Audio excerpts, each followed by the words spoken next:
गाजीपुर में कैबिनेट मंत्री ओम प्रकाश राजभर का राहुल गांधी के चीन बयान पर किया पलटवार। कहा 60 साल की नाकामी छुपा रहे हैं राहुल गांधी। उत्तर प्रदेश के कैबिनेट मंत्री ओम प्रकाश राजभर आज गाजीपुर दौरे पर है। इस दौरान उन्होंने कई समसामयिक और राजनीतिक मुद्दों पर खुलकर अपनी बात रखी।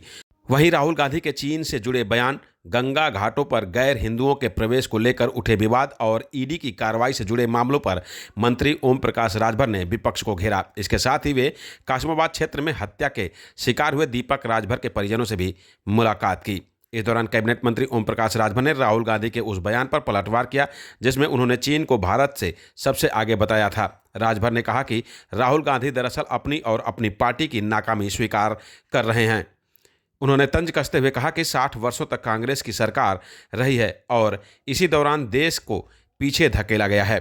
वहीं हर की पैड़ी के अध्यक्ष नितिन गौतम द्वारा गंगा घाटों पर गैर हिंदुओं के प्रवेश पर रोक लगाने के बयान पर मंत्री राजभर ने साफ शब्दों में कहा कि यह व्यक्तिगत राय हो सकती है, लेकिन संविधान इसकी अनुमति नहीं देता है। उन्होंने कहा कि भारत में सभी धर्मों के लोग मंदिर, मस्जिद, गिरजाघर और गुरुद्वारे में जा सकते हैं। इसके अलावा ईडी की कार्रवाई पर रोक लगाने को लेकर तृणमूल कांग्रेस की याचिका को कलकत्ता हाईकोर्ट में खारिज किए जाने पर मंत्री ओम प्रकाश राजभर ने कहा कि ईडी और सीबीआई स्वतंत्र एजेंसियां हैं और राज्य सरकारों को उनकी कार्रवाई में सहयोग करना चाहिए। राहुल गांधी अपनी नाकामी खुद बता रहे हैं। 60 साल तक उनकी सरकार रही है। उन्होंने दूसरे देशों को आगे बढ़ाया और अपने देश को पीछे किया है। संविधान किसी को रोकने की इजाज़त नहीं देता है। हर नागरिक को धार्मिक स्थलों पर जाने का अधिकार है। ईडी और सीबीआई स्वतंत्र एजेंसियां हैं।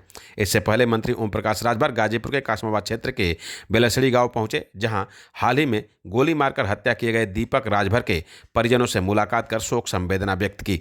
उन्होंने पीड़ित परिवार को न्याय दिलाने का भरोसा दिलाया। इस दौरान कैबिनेट मंत्री ओम प्रकाश राजभर ने और क्या कुछ कहा, खुद सुने। 60 साल तक तो सरकार कांग्रेस की ही थी देश और प्रदेश में, तो ये तो वो अपनी नाकामी बता रहे हैं कि हमारी सरकार, हमारी पार्टी की सरकार रही, हम लोगों ने दूसरे देश को आगे बढ़ाया और अपने देश को पीछे किया। ये तो वही खुद कह रहे हैं।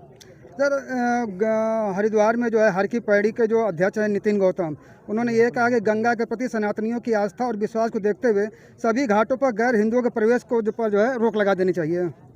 लगा देनी चाहिए, वो उनका मत है ना। संविधान इस बात की इजाज़त नहीं देता। कहीं भी मस्जिद, मंदिर, गिरजा, गुरुद्वारा कहीं भी कोई जा रहा है। प्रयागराज में अर्धकुंभ चल रहा है, सभी धर्म जाति के लोग जाके स्नान कर रहे हैं। कहाँ कोई को मनाही है। कलकत्ता हाईकोर्ट ने जो है जो टीएमसी ने याचिका दाखिल किया हुआ था छापेमारी कार्रवाई पर रोक लगाने के लिए, उसको खारिज कर दिया है और अब जो है टीएमसी जो हाईकोर्ट सुप्रीम कोर्ट जाने की बात कर रही है। स्वतंत्र है वो, सुप्रीम कोर्ट जाए चाहे कहीं जाए। ईडी और सीबीआई स्वतंत्र एजेंसी है। अगर वो जांच के लिए किसी स्टेट में जाती है तो उस प्रदेश सरकार की जिम्मेदारी है उसका सहयोग करने का, न कि उसका असहयोग करने का। तो उन्होंने असहयोग किया है तो वो जा सकते हैं, सुप्रीम कोर्ट जाए चाहे कहीं जाए।